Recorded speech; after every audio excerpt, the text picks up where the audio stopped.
네, 경기도 고양갑 김성혜입니다. 제가 경찰청 직무대행님께 제보 하나 드리려고 하는데요. 한번 잘 따라와 보십시오. 차장입니다.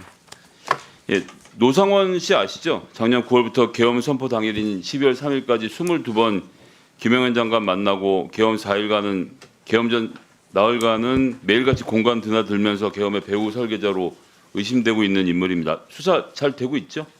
네, 잘 국수본에서 하고 있는 걸로 알고 있습니다. 예, 뭐 수첩에 그런데 수거, 송치가 폭파, 됐기 때문에, 사살부터 시작해서 뭐 어마어마한 망상병 환자인데 이런 사람을 중용해서 일을 하는 이 계엄군의 엉터리 모습을 잘 볼 수 있었는데요. 근데 이제 수사 결과고 검찰의 공소 사실을 보니까 계엄 선포 이후에 노상원이 가장 큰 역할을 한 게 정보사 요원들로 구성되어 있는 소위 말하는 계엄사 합수부 산하 제2수사단, 이걸 자기가 배후에서 이끌면서 선관위 직원들 체포하고 수사하겠다, 이런 얘기했던 거 기억나시죠? 제가 직접 수사에 네, 뭐 관여하지는 알겠습니다. 않는데요. 제가 그 얘기는 호응을 들었습니다. 예. 요구하는 게 예. 자, 11월 17일에 이런 얘기를 합니다. 노상원이 문상호, 정성욱 등을 롯데리아에서 만나서 부정선거와 관련된 놈들을 다 잡아서 족치면 부정선거가 사실로 확인될 것이다. 야구방망이, 케이블 타이, 복면 등 잘 준비해둬라. 정성욱은 당시에 100여 단, 그 정보사 예하의 100여 단의 그 부대장이었고요. 나중에 더 말씀드리겠습니다. 그래서 결국은 선관위 직원들을 체포하고 몽둥이랑 케이블 타이로 뭘 어떻게 하겠다는 얘기인지 모르겠지만 이런 걸로 수사를 해갖고 윤석열이 주장하고 있는 이 부정선거의 망상을 실현하는 그런 수단으로 사용했을 것으로 보여집니다. 이게 지금 핵심 임무였던 것으로 드러나고 있는데요. 그래서 정보사를 통한 제2수사단을 어떻게 구성하고 운영하려고 했는지를 경찰이 잘 수사하는 것이 이번 내란 사건에서 굉장히 중요한 역할을 할 거라고 보여집니다. 제가 방금 100여 단 언급을 했는데요. 정보사 100여 단, 여기가 굉장히 좀 중요한 역할을 하고 있습니다. 계엄 당일 제2수사단원으로 뽑아 두었던 HID 소속 36명 대기시켰던 것도 판교의 100여 단 사무실이었죠. 알고 계시죠? 제가 그것까지는 잘 모르고 있습니다. 신문을 좀 보시기 바랍니다. 이런 엄중한 시국에. 네. 뭐 전반적인 흐름은 저도 알고 예, 있는데 여단, 구체적으로 뭐 여단이 어떻고 알겠습니다. 뭐 예, 100여 단인데 저희가 뭐 정보사 여단의 규모가 얼마인지 모르겠지만 보통 여단이 한 3천에서 5천 명 정도 규모라고 봐야 되겠죠. 노상원하고 이 계엄 당일 롯데리아에서 만났던 제2수사단의 단장 역할을 제안받았던 93회 제2기감 여단장이 대기하고 있던 곳도 100여 단 사무실이었습니다. 다 100여 단으로 꾸역꾸역 선관위와 관련된 선거아지 체포 및 수사와 관련된 인원들이 모이고 있었습니다. 그리고 롯데리아 회동에도 참석하고 노상원, 문상호의 지시를 받아서 제2수사단이 될 정보사 요원을 선발하는 업무를 맡고 있었고 제2수사단의 3수사대장을 맡을 것으로 되어 있던 정보사의 정성욱 대령, 조금 전에 말씀드렸던 대로 정보사 100여 단 예하 부대 부대장이었는데요. 이 사람도 또 100여 단입니다. 100여 단이 계속 나오는데 이 얘기를 드리는 이유를 이제 설명드리겠습니다. 자, 정보사 100여 단이 12월 2일에 경찰청에 공문을 하나 보냈습니다. 공문 내용 좀 보여주시죠. 제가 여기 들고도 있습니다. 이 공문 내용 보시면요. 자, 왼에 있는 마크 보면 군대에 갔다 오신 분들 중에 다 알아보시는 분들 계실 텐데 이게 정보사 마크입니다. 그리고 제가 부대명은 보안 문제이기 때문에 가렸습니다. 0000 부대인데 이게 소위 말하는 100여 단의 부대 번호인 건 저희가 확인을 했습니다. 정보사 100여 단이 경찰에게 폴 조회 권한을 복구해달라고 요청을 했습니다. 폴 조회가 뭐죠? 폴 조회 아시죠? 모르세요? 폴 조회가 우리 시스템 조회를 그렇죠. 말씀하시는 예. 것 같은데. 폴 조회라는 것은 예. 주민, 범죄 수사 경력, 수배, 차적, 운전면허, 수배 차량, 공안, 신원조회, 부정계좌 등 자료를 관리하는 경찰망 서비스를 뜻하는데 이 폴 조회를 열어달라고 요청을 합니다. 자, 이게 범죄 경력, 주민정보 등 주로 수사에 필요하기 때문에 수사 기능이 없는 정보사에는 오직 딱 한 군데, 이 100여 단 소속의 딱 한 개 부서에서만 정보 소스 신뢰도 검증용으로 권한을 갖고 있던 건데 이거 안 써서 권한이 없어졌는데 하필이면 12월 2일에 100여 단이 경찰청에 복구해달라고 요청하고 경찰이 기가 막히게 그대로 복구를 해줍니다. 근데 11월 1일에 무슨 일이 있었습니까? 노상원이 문상호, 김봉규는 정보사의 신문단장이었죠. 정성욱 등을 롯데리아에 만나서 선관위 서버실에 선발대로 보낼 100명, 10명을 미리 준비하라고 말한 바로 다음 날 관련 사항 이행 점검을 하고 이들이 폴 조회가 안 되는 걸 확인을 이때 한 것으로 저는 의심을 하고 있습니다. 그래서 이날 12월 2일에 폴 조회를 요청한 것이 아닌가 지금 보여지고 있습니다. 물론 이게 통상적인 업무라고도 주장할 수 있겠지만 하필이면 계엄 전날에 노상원하고 문상호가 요원을 선발해서 계엄 이후 선관위에 파견하고 이렇게 보낼 사람들 했던 바로 그날 이걸 조회했다는 것은 사건의 전모를 파악하기 위해서라도 있었던 일들을 좀 봐야 될 텐데요. 자, 그럼 이 폴 조회를 통해서 뭘 하려고 했느냐를 의심해 보겠습니다. 자, 그날 선관위에 들고 다녔던 사진 한 장 보실까요? 저거 기억나시죠? 선관위 조직도.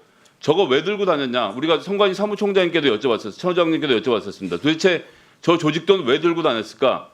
근데 이 폴 조회랑 맞춰보면 나옵니다. 저 조직도에서 이름을 확인하고 그 이름을 갖고 폴 조회에서 조회를 하면 주민 관련된 정보와 범죄 수사 경력, 수배 여부에 대해서는 지금 정보, 그러니까 100여 단위 정보사 100여 단위 파악을 할 수 있게, 즉 이 선관위 직원들이 살고 있는 집 주소를 파악할 수 있는 도구로 쓴 것이 아닌가. 정말 무섭죠. 왜냐하면 정보사 소속의 신문단장이었던 김봉규하고 예하부대 부대장이었던 정성욱이 같이 모의를 했기 때문에 40명 인원을 선발해서 여기가 지금 판교에 모여 있는 가운데 딱 그날 폴 조회가 열리고 여기에 대한 조회를 할 수 있는 시스템이 만들어진 겁니다.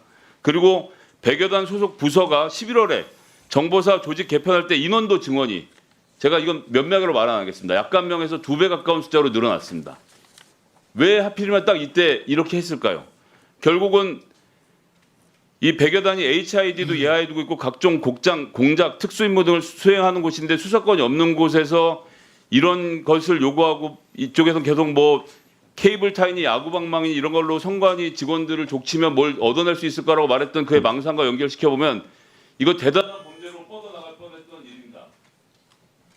여기는 철저하게 수사를 다시 한번 촉구하겠습니다. 알겠습니다. 이거는 저 처음 듣는데요. 국수관은 철저히 수사하도록 하겠습니다. 제가 확인해 보니까 수사 대상에 포함되어 있지 않다고 지금 얘기하고 있는데 반드시 포함시켜서 수사해. 예, 이거 확인토록 하겠습니다. 예, 수고하셨습니다.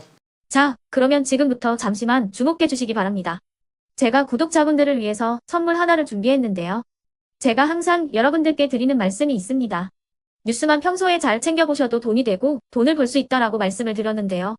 여러분들은 여기 보시는 삼성전자 뉴스를 보고 어떤 생각이 드세요?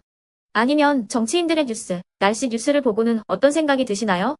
그냥 뉴스만 보고 끝내는지, 아니면 이 뉴스를 어떻게 이용할 수 있는지, 이 부분을 고민하고 계시는지를 되물어보고 싶습니다. 그 이유가 뭐냐 하면 제가 지난번에 여러분들께 뭐라고 말씀을 드렸었죠? 지금은 반도체 섹터를 눈여겨보셔야 한다고 말씀드렸습니다. 그리고 나서 이런 썸네일들 뉴스를 통해서 많이 보셨을 겁니다. 반도체 내용이 이슈가 됐을 때 부자들은 어떻게 생각한다? 반도체 관련주들은 뭐가 있는지, 어떤 종목이 가장 좋은지, 어디에 투자해야 돈이 몰리는지 자연스럽게 생각한다고 제가 말씀을 드렸죠. 그 이유가 뭐냐 하면 부자들이 봤을 때는 이슈가 곧 돈으로 이어지고 그 이슈가 나에게 돈을 벌어준다는 경험적 확신이 있기 때문에 부자들은 항상 이런 사회적 이슈를 관심 있게 챙겨본다고 제가 말씀을 드렸습니다. 이번에도 마찬가지인데요.